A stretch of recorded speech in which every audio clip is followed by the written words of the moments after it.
Hello everyone, good morning to all of you.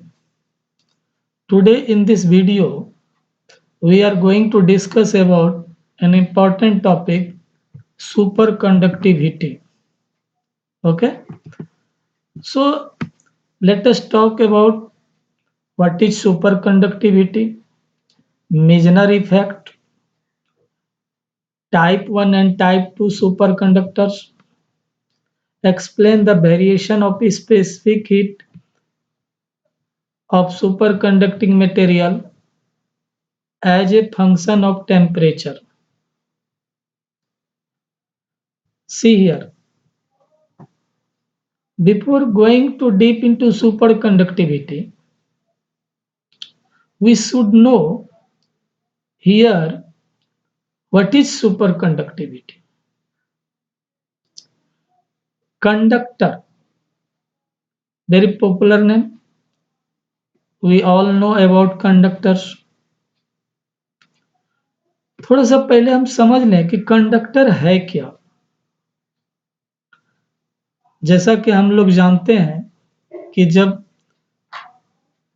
इसमें current, कोई भी मटेरियल जिसमें करंट आसानी से प्रवाहित हो जाए उसको कंडक्टर कहते हैं. हम लोग डेली यूज में कॉपर यूज करते हैं, एल्युमिनियम यूज करते हैं, आयरन यूज करते हैं. So these are the conductors. Silver is the best conductor, but due to cost we do not use generally. For a specific purpose we use. So superconductor means, or what is the difference between conductor and superconductivity? Let us try to understand. Actually कोई भी conductor का एक property होता है जिसको हम resistance बोलते हैं. आप जानते हैं कि कॉपर का कंडक्टिविटी एल्युमिनियम से ज़्यादा है, एल्युमिनियम का आयरन से ज़्यादा है. आखिर क्यों? कौन इसको डिफरेंशिएट करता है? क्यों कॉपर का कंडक्टिविटी ज़्यादा है? क्यों हम कहते हैं कि सिल्वर उससे भी ज़्यादा कंडक्टर, ये बढ़िया कंडक्टिंग प्रॉपर्टी है इसमें. यू में से इट इज रेजिस्टेंस. रेजिस्टेंस क्या करता है? करंट के मार्ग में बाधा डालता है, ऑब्स्टेकल का काम करता है. More is the resistance, lesser is the conductivity. Lesser is the resistance, more is the conductivity. तो अब अगर हम कंडक्टर को सुपर कंडक्टर बनाना चाहें तो दो चीज समझना है. क्या जितने भी कंडक्टर है सबको हम सुपर कंडक्टर बना सकते हैं? तो नहीं. लेकिन कुछ ऐसे मटेरियल हैं जिसका टेम्परेचर अगर लोअर किया जाए तो उसका रेजिस्टेंस घटता है. एक चीज जान लीजिए, नॉर्मल में यही होता है, नॉर्मल कंडक्टर में भी यही होता है कि टेम्परेचर बढ़ाने से रेजिस्टेंस बढ़ता है और टेम्परेचर घटाने से रेजिस्टेंस घटता है. तो आखिर कंडक्टर जब सब में ऐसा प्रॉपर्टी नहीं है, ये प्रॉपर्टी तो है कि टेम्परेचर के साथ वेरी करता है. टेम्परेचर बढ़ाने से रेजिस्टेंस बढ़ता है, टेम्परेचर घटाने से रेजिस्टेंस घटता है. लेकिन कुछ ऐसे मेटल हैं, ऐसे सब्सटेंस हैं जिनका टेम्परेचर घटाते जाएंगे तो एक सर्टेन टेम्परेचर पर उसका रेजिस्टेंस डिसअपीयर हो जाएगा. जबकि कंडक्टर में ऐसा नहीं होता. आप देखिए, पहले यहां से हम देखते हैं, ये क्वेश्चन है. क्वेश्चन में 4 पार्ट है. पहला है सुपर कंडक्टिविटी क्या है, दूसरा है मेजनर इफेक्ट क्या है, तीसरा टाइप 1 टाइप 2 सुपर कंडक्टर क्या है, चौथा है स्पेसिफिक हीट का वेरिएशन कैसे होता है यहाँ टेम्परेचर के साथ. ये क्वेश्चन पार्ट 3 स्टूडेंट के लिए है और बहुत इंपॉर्टेंट क्वेश्चन है. आपका एग्जाम निकट है. इसमें आपको हम ये कह सकते हैं कि ये क्वेश्चन बहुत इंपॉर्टेंट है, इसलिए एग्जाम के दृष्टि से कौन से भी इसको पढ़ लीजिएगा। तो फर्स्ट पार्ट इसका डिस्कस करना शुरू करते हैं, what is super conducting. In 1911, Camerlinck-Onnes found that the electrical resistance of some metals, alloys and compounds drops suddenly to zero when the specimen is cooled below a certain temperature called critical temperature. अभी आपको हम बोले थे कि conductor का क्या property बताए थे कि टेम्परेचर बढ़ने से रेजिस्टेंस बढ़ता है, टेम्परेचर घटने से रेजिस्टेंस घटता है। उसी तरह कुछ ऐसे भी मेटल है, कुछ ऐसे भी सब्सटेंस है जिसका टेम्परेचर बढ़ने से रेजिस्टेंस बढ़ता है, टेम्परेचर घटने से रेजिस्टेंस घटता है, लेकिन दोनों में फर्क है। कंडक्टर का रेजिस्टेंस टेम्परेचर घटाते जाएंगे, रेजिस्टेंस घटता जाएगा, लेकिन जीरो नहीं होगा। अगर टेम्परेचर आप जीरो पर भी लाके छोड़ दीजिएगा तो उसका रेजिस्टेंस जीरो नहीं होगा।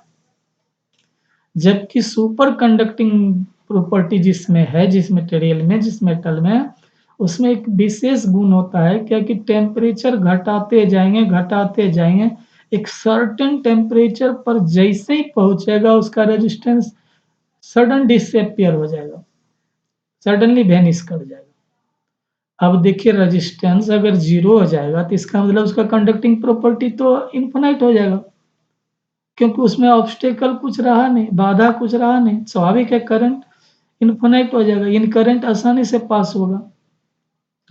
तो अभी आपको बोले थे कि जिस सर्टेन देखिए यहाँ टीसी लिखे हैं, जिस सर्टेन टेम्परेचर पर सडन डिसअपियरेंस ऑफ रेजिस्टेंस होता है उसी टेम्परेचर को हम क्रिटिकल टेम्परेचर कहते हैं, और इस घटना को सुपर कंडक्टिविटी कहते हैं। और जिस मटेरियल में, जिस स्पेसिमेन में ऐसा होता है जिसको कूलिंग करने से, जिसका टेम्परेचर घटाने से उसकी कंडक्टिविटी बहुत ज्यादा हो जाती है, रेजिस्टेंस जीरो हो जाती है, उसको कहते हैं सुपर कंडक्टर। यानी आपको करना क्या है, स्पेसिमेन जो है उसका टेम्परेचर घटाते जाना है, यानी उसको कूल करना है, और जिस सर्टेन टेम्परेचर पर उसका रेजिस्टेंस जीरो हो जाए उसको क्रिटिकल टेम्परेचर बोलेंगे, और उसके नीचे क्या होगा, कंडक्टिविटी उसका बिना बाधा का होगा। तो इसीलिए इसका नाम पड़ा सुपर कंडक्टर। देखिए यहाँ लिखे the critical temperature below which a material undergoes a transition from a state of normal conductivity to superconducting state is different for different material. हाँ, अब ये देखिए जैसे मरकरी है, मरकरी के केस में क्या होता है, हमें फिगर से इसको समझ सकते हैं। देखिए यहाँ ग्राफ खींचे हैं, ये ग्राफ है resistance versus temperature, x axis की ओर टेम्परेचर है और इधर रेजिस्टेंस है। सो ये ग्राफ व्हाट इट इंडिकेट्स, देखिए दो पोर्शन नजर आ रहा है, एक यहाँ देखिए पहले ऊपर में, ये है non super conducting metal. Non super conducting metal का मतलब है कि ये नॉर्मल मेटल है जिसमें कि सुपर कंडक्टिंग स्टेट नहीं। देखिए यहाँ टेम्परेचर देखिए घटा रहे हैं, रेजिस्टेंस घट रहा है, घटते घटते भी टेम्परेचर यहाँ ला के रख दिए जीरो पर, फिर भी रेजिस्टेंस इतना है ही, ये नॉर्मल कंडक्टर हुआ। लेकिन सुपर कंडक्टिंग स्पेसिमेन में अगर टेम्परेचर घटाएंगे, देखिए यहाँ से टेम्परेचर घटना शुरू हुआ और यहाँ आके क्या हुआ, इसका रेजिस्टेंस वेनिश कर गया इस टेम्परेचर पर। तो रेजिस्टेंस जो सडन ड्रॉप हो गया इस सर्टेन टेम्परेचर जिसका नाम मान है 4.2 केल्विन, ये मरकरी के लिए स्पेशली है, अलग अलग स्पेसिमेन के लिए अलग अलग होता है ये ट्रांजिशन क्रिटिकल टेम्परेचर। तो अभी ये याद रखना पड़ेगा कि 4.2 केल्विन पर इसका रेजिस्टेंस जीरो होता है। यहाँ भी लिखा हुआ है, देखिए यहाँ पढ़ते हैं, बोल्ड अक्षर लिखा, K Onnes found that the resistance of mercury vanished completely below 4.2 Kelvin. The temperature at which the resistance of material suddenly falls to zero is known as critical temperature. So many times I told you that this is critical temperature. At this temperature, the material undergoes a phase transition, means normal super conductor से वो normal conductor से super conducting state में चला आता है, इसलिए इसका नाम पड़ा फेज ट्रांजिशन। ठीक, अब हम आगे बढ़ते हैं। Now let us discuss second part of the question, Mizner effect. ये क्या है? पहले आप फिगर पर आते हैं। देखिए यहाँ ये दिखा रहे हैं मैग्नेटिक फील्ड है, और ये जो आप लाइन देख रहे हैं arrow, this represent magnetic flux और मैग्नेटिक फील्ड लाइंस, और ये स्पेसिमेन है। ये आप देख सकते हैं कि स्पेसिमेन होकर मैग्नेटिक फील्ड पास कर रहा है, और टेम्परेचर है T greater than critical temperature, में नॉर्मल टेम्परेचर जो है इसका क्रिटिकल टेम्परेचर से ज्यादा है। इसमें आप एक चीज देख सकते हैं कि फ्लक्स जो है वो स्पेसिमेन होके पास कर रहा है। लेकिन साइड में जो फिगर है इसमें देखिए, इसमें फ्लक्स जो है एक्सक्लूड हो गया, यानी आपको स्पष्ट पता चल रहा है कि स्पेसिमेन होके फ्लक्स पास नहीं होना चाहता है। इसकी टेंडेंसी देखिए, यहाँ से चला और इसके बगल से निकल गया, फिर यहाँ आके अपना रास्ता पकड़ लिया।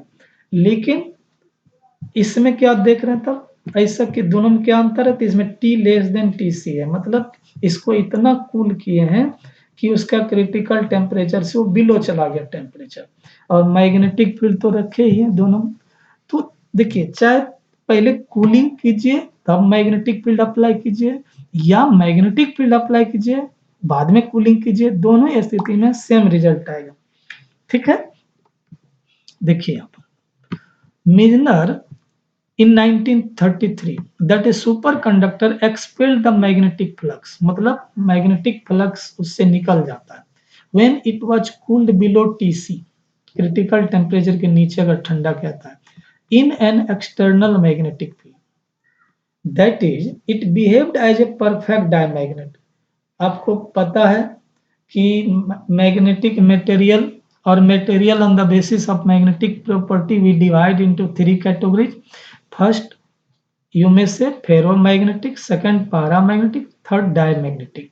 ये प्रॉपर्टी डायमैग्नेटिक का होता है जिसमें फ्लक्स उसके इनसाइड में एग्जिस्ट नहीं करता, बाहर निकल जाता है। This phenomenon is known as Misner effect. Such a flux explosion is also observed if the semiconductor is first cooled below Tc and then placed in magnetic। अभी तो आपको बोले थे कि आप पहले मैग्नेटिक फील्ड में रखिए और उसको फिर इतना कूल कीजिए कि उसका टेम्परेचर क्रिटिकल टेम्परेचर के नीचे चला जाए, तो आपको फ्लक्स उससे बाहर भाग जाएगा, नहीं तो फिर अंदर में रहेगा। एक चीज, या इसका उल्टा भी संभव है, पहले कूल कर लीजिए इसको, बाद में मैग्नेटिक फील्ड अप्लाई कीजिए, दोनों ही स्थिति में रिजल्ट सेम होगा। ठीक है, इसलिए आप देख सकते हैं Mizner effect is reversible phenomenon, क्योंकि दोनों में से पहले क्या कीजिएगा, मैग्नेटिक फील्ड अप्लाई कीजिएगा, कूलिंग बाद में कीजिएगा टीसी से नीचे, या कूलिंग पहले कर दीजिए मैग्नेटिक फील्ड बाद में अप्लाई कर दीजिए, दोनों में रिजल्ट सेम मिलेगा, यानी मैग्नेटिक फ्लक्स का एक्सक्लूजन हो जाएगा। अब आपको बताए कि सुपर कंडक्टिंग मटेरियल के अंदर मैग्नेटिक फील्ड जीरो रहता है क्योंकि फ्लक्स बाहर चला जाता है। उस स्थिति में हम ये जो फार्मूला है B equal to mu zero H plus M बराबर जीरो, इसको हम बी को जीरो कर दिए, यहाँ लिखे जीरो, इसलिए ये म्यू जीरो भी साइड चेंज होकर जीरो हो जाएगा, तो एच प्लस एम बराबर जीरो हो जाएगा, तो एच बराबर माइनस एम हो जाएगा। अब ये मैं नेगेटिव आ गया, तो एक ससेप्टिबिलिटी का फार्मूला होता है M by H, susceptibility equal to M by H, और अभी आप देख चुके हैं एम बराबर माइनस एच है, यानी कैंसिल होके -1 बचेगा, यानी इसकी ससेप्टिबिलिटी नेगेटिव होता है, जो एक बार और बतला रहा है कि ये डायमैग्नेटिक मटेरियल है, क्योंकि डायमैग्नेटिक मटेरियल में फ्लक्स बाहर जाता है, डायमैग्नेटिक मटेरियल का ही पर ससेप्टिबिलिटी नेगेटिव में आता है, यानी ये भी सिद्ध कर दिया कि ये डायमैग्नेटिक है, perfect diamagnetic. This means that the magnetization cancels the external field, therefore superconductor is a perfect diamagnetic. Okay, अब देखिए दूसरा है, तीसरा पार्ट क्वेश्चन का जो है वो है टाइप 1 और सॉफ्ट सुपरकंडक्टर। टाइप 1 सुपरकंडक्टर और टाइप 2 सुपरकंडक्टर, इसके बाद हम लोग डील करेंगे। देखिए यहाँ पर है टाइप 2, ये है टाइप 2 का फिगर।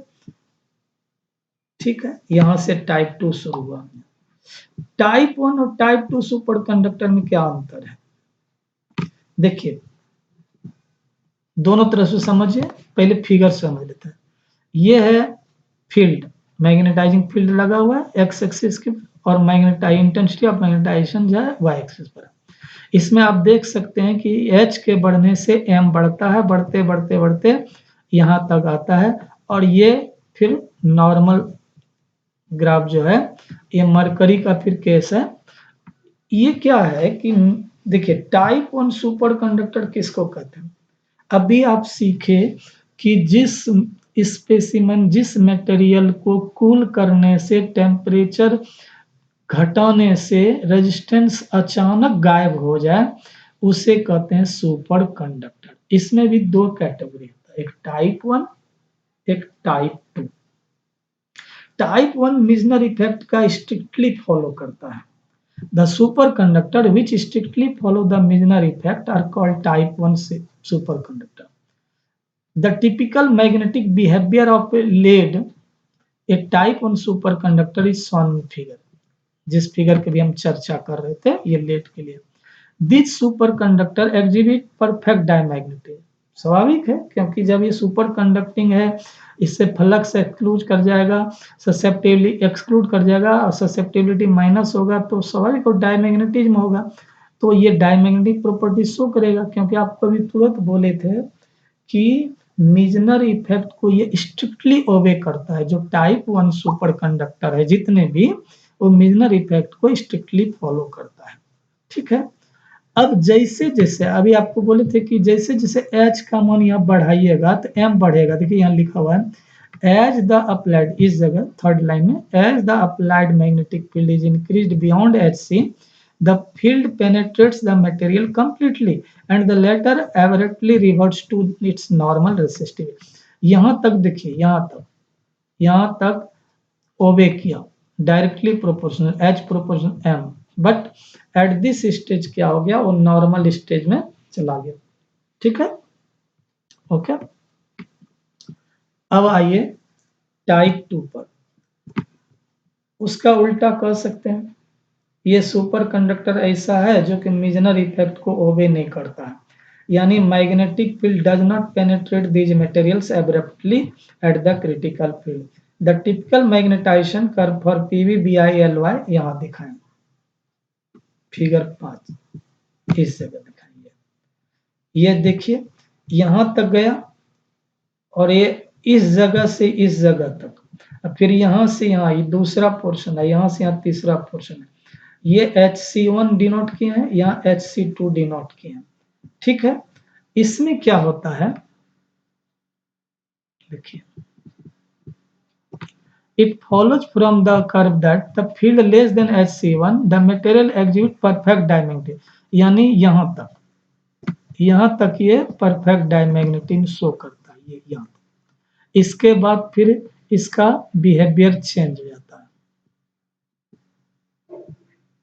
यहाँ देखिए, यहाँ आइए, the material is perfect diameter and no flux penetration takes place. Thus, for H less than HC1, the material exists in the superconducting state। As the field exceeds HC1, the flux begins to penetrate the specimen। यानी क्या कहना है, जैसे एक figure पर लौटते हैं, देखिए HC1 जो अभी बोल रहे थे वो ये केस है, इसमें फ्लक्स एक्सक्लूड कर जाता है, पेनिट्रेट नहीं करता है। लेकिन जब इसका मैग्नेटाइजिंग फील्ड का मान हम बढ़ाएंगे, देखिए यहां से, आइए यहां से, जब इस जगह से हम मैग्नेटाइजिंग फील्ड बढ़ाते हैं तो फ्लक्स इसमें इंक्लूड हो जाता है, मतलब इसमें प्रवेश करना शुरू कर देता है इस जगह तक, HC2 तक। इसलिए ये दूसरा पोर्शन हुआ। देखिए यहाँ लिखा हुआ है, as the field exceeds HC1 the flux begins to penetrate the specimen and for H बराबर HC2 the complete penetration occurs and the material becomes a normal conductor। यानी HC1 से HC2 के बीच जो है lower and upper field speed in the region between the field HC1 and HC, यहाँ देखिए, in the region between the field HC1 and HC, the diamagnetic behavior of the material vanishes gradually and the flux density B inside the specimen remains non-zero। अब यानी इसके अंदर flux आ जाएगा और ये magnetic field उसके अंदर जीरो नहीं होगा, यानी मिजनर इफेक्ट का स्ट्रिक्टली फॉलो अप नहीं करेगा। The specimen in this region is said to be existing in the vortex or intermediate state which has a complicated distribution of superconducting and non-superconducting region. This may be regarded as a mixture of superconducting normal state। ठीक है, अब उससे भी ज्यादा अगर magnetic field बढ़ाएंगे, magnetising field बढ़ाएंगे, तब उसका बिहेवियर थोड़ा बदलेगा। तो यानी ये पोर्शन जो हम लोग बोल रहे थे भी, यहां से यहां तक ये जो देख रहे हैं HC1 और ये देख रहे हैं HC2, यहां से देखिए घटने लगा, ग्राफ से स्पष्ट आपको लग रहा होगा, यही पोजीशन इंटरमीडिएट स्टेट का रहता है। ठीक है, ये हुआ third part of the question. और लास्ट पार्ट जो क्वेश्चन का है कि टेम्परेचर के साथ स्पेसिफिक हीट का वेरिएशन कैसे होता है। तो आपको फिगर पहले देख लीजिए, दो चीज है, एक स्पेसिफिक एक टेम्परेचर। देखिए इसको एक्स एक्सिस पर हम टेम्परेचर लिए हैं, ओके, एक्स एक्सिस पर टेम्परेचर लिए हैं और वाई एक्सिस पर स्पेसिफिक हीट लिए हैं। यहाँ देख सकते हैं आप, देखिए यहाँ ग्राफ खींचना है, टेम्परेचर के साथ स्पेसिफिक वेरिएशन के बीच ग्राफ खींचना है। देखिए ग्राफ नॉर्मल का कैसे देखा जाता है, एकदम स्ट्रेट, एकदम स्ट्रेट चला गया। लेकिन सुपर कंडक्टिंग का कैसे आता है, देखिए यहाँ से कर्व थोड़ा डाउन चला गया, इसके फिर राइज किया, सडन राइज किया इसको, और सडन राइज करके फिर यहाँ खत्म हो गया, यहाँ से फिर ये क्रिटिकल टेम्परेचर पर पहुंच गया, इसलिए इसके आगे वो नहीं बढ़ा। तो ये जो पोर्शन है ये सुपर कंडक्टिंग का है, और ये जो पोर्शन स्ट्रेट वाला डॉटेड वाला जो दिखा रहे हैं वो नॉर्मल का। देखिए अब पढ़ते हैं sir, figure shows the variation of specific heat with temperature for a normally conducting and superconducting sample. The remarkable feature is the abrupt change of the specific heat at the transition temperature. तो आपको इसमें आगे बढ़ना है, इसमें क्या करना है कि इंट्रोपी पहले नोट करना है। इंट्रोपी इक्वल टू होता है, देखिए इस रिजल्ट को हम अप्लाई करेंगे, एस जो डिनोट करता है इंट्रोपी को डिनोट करता है, ये टी टेम्परेचर हुआ। The difference of entropy in the normal and superconducting state may be obtained simply by using the result S is equal to minus del G by del T। S, अब देखिए S ये normal के लिए अलग हम लेंगे और super conducting के लिए अलग। नॉर्मल के लिए देखिए SN लिखे हैं, तो यही फार्मूला को हम कन्वर्ट कर देंगे SN, N लगा देंगे, which will indicate normal conductor or normal state, and if we use suffix S it will represent the super conductor. ये दोनों देख रहे हैं, इसके बाद दोनों का डिफरेंस निकालेंगे SN माइनस SS। तो जब दोनों का डिफरेंस निकालेंगे ये निकलेगा, इसका वैल्यू बैठा देंगे, वैल्यू बैठाने के बाद इतना मिलेगा। ये dHc/dt जो देख रहे हैं यहाँ आके इक्वेशन 9 में, ये माइनस भी लगा हुआ है, ये ऑलवेज नेगेटिव क्वांटिटी होता है। SN is always greater than SS। ये नेगेटिव होने का मतलब क्या है कि SN जो है SS से बड़ा है, कैसे, इसलिए कि ये नेगेटिव, इसका मान नेगेटिव होता ही है। ये नहीं, ये नेगेटिव देख के ये नहीं समझिएगा कि ये बड़ा है और ये छोटा और ये बड़ा है, नहीं, ये जो dHc/dt है ये हमेशा नेगेटिव ही होता है, इसलिए ये SN बड़ा ही कह सकते हैं, बड़ा ही बोलना है हमको। अब आगे बढ़ते हैं। We conclude that the superconducting electron system having less energy is a more ordered than a normal electron system. At t equal to 0, del Hc व del t equal to 0, जब t का मान 0 हो जाएगा तो ये जो रेशियो है यहाँ इसका मान 0 हो जाएगा। t बराबर tc पर भी इसका मान del Hc by del नहीं बल्कि Hc का मान 0 होगा। Hence at these two point SN is equal to SS, मतलब जो इंट्रोपी नॉर्मल स्टेट में होगा वही सुपर कंडक्टिंग स्टेट में होगा। At all other points, इस बीच में there is a finite entropy change when the transition occurs in magnetic field। अब दोनों क्या करेंगे, इक्वेशन 9 अभी जो देख रहे थे ये, इधर आप देख सकते हैं ये पोर्शन और इधर ये देख सकते हैं ये, इसको हम डिफरेंशिएट करने जा रहे हैं।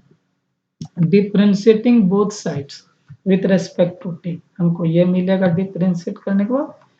अब देखिए लेफ्ट हैंड साइड में ये जो टर्म देख रहे हैं D T D S by D T, ये क्या है? यह है heat capacity. Heat capacity, specific heat capacity का जो बोलते हैं, इसमें एम नहीं है, हीट कैपेसिटी बोलते हैं इसको। इसको हम लोग डिनोट करते हैं सी एन और सी एस। नॉर्मल के लिए सी एन और इस सुपर कंडक्टिंग के लिए सी एल। तो C N minus C S हो गया और दाहिना साइड जो है उसी तरह हम लिख दिए इसको। आगे बढ़ेंगे, अब क्या करेंगे, इस नेगेटिव को हटाने के लिए हम इसको रिवर्स कर दिए, ऑर्डर बदल दिए, तो C S minus C S C N हो गया। इसके बाद इसको हम क्या किए, डिफ्रेंशिएट कर दिए। अंदर में दो टर्म है, H C by mu zero D H C by D T, दोनों को बारी बारी से डिफ्रेंशिएट कर दिया और इस कंडीशन बैठा दिए टी बराबर टी सी एच सी बराबर जीरो, तब ये निकलेगा। ये क्या बतला रहा है? This shows that the increase of the specific heat as the sample is cooled below the critical temperature. Specific heat इसका मान बढ़ता है अगर इसको क्रिटिकल टेम्परेचर के नीचे उसको ठंडा किया जाए। This relation is known as Rutgers formula is in satisfactory agreement with the experimental measurement and is in accord with the observation that there is a discontinuity in the heat capacity. ये चारों part question का हो गया। इसके बाद इस पर एक क्वेश्चन है थर्मोडायनेमिक थ्योरी। देखिए ये सुपर कंडक्टिविटी जो चैप्टर है ये बड़ा चैप्टर है, इसमें कई क्वेश्चन है एग्जाम के दृष्टिकोण से। तो आज हम इस पोर्शन को डील किए, इस क्वेश्चन को। आशा है आप लोग समझ गए होंगे। अगर कोई दिक्कत है इसको पढ़िएगा, समझने की कोशिश कीजिएगा, नहीं तो आप किसी भी तरीका से सोशल साइट से, अभी व्हाट्सएप है, टेलीग्राम है या और दूसरा कोई माध्यम है, आप संपर्क करके पूछ सकते हैं। हम पुनः इसको हम क्लियर कर देंगे अगर और कोई दिक्कत इसमें हो तो। धन्यवाद।